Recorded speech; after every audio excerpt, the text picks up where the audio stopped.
ஜீவ தண்ணீரை குறித்து வேதம் பேசுகிறது. நம்முடைய கர்த்தராகிய இயேசு கிறிஸ்து பேசுகிறார்.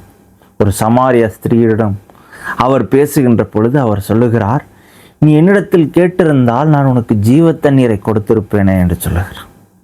இன்னொரு இடத்தில் அவர் சொல்லுகிறார், என்னிடத்தில் விசுவாசமாக இருக்கிறவன் எவனோ அவன் உள்ளத்திலிருந்து ஜீவ தண்ணீர் உள்ள நதிகள் ஓடும் என்று சொல்லி அவர் சொல்லுகிறார். ஜீவ தண்ணீர் என்றால் என்ன? நம்ம எளிதாக புரிந்து கொள்ளலாம். தண்ணீர் என்றால் என்ன?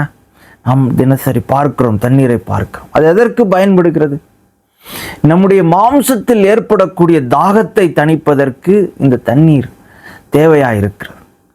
தண்ணீர் இல்லை என்றால் நம்முடைய மாம்சம் வறண்டு போய்விடும், நாம் மரித்து போய்விடும். அதே போல மனிதன் ஆவி ஆத்துமா சரீரத்தினால் ஆக்கப்பட்டிருக்கிறான். அவனுடைய ஆத்துமா கூட வறண்டு போகிறது. பலவித காரணங்களினால் அவனுடைய ஆத்துமா வறண்டு போகிறது. அந்த ஆத்துமாவிற்கு எப்படி அந்த ஆத்துமாவின் தாகத்தை தணிப்பது? அதற்கு தேவையானது ஜீவ தண்ணீர். அந்த ஜீவ தண்ணீரை நம்முடைய கர்த்தராகிய இயேசு கிறிஸ்து கொடுக்கிறார் என்று வேதம் சொல்லுகிறது.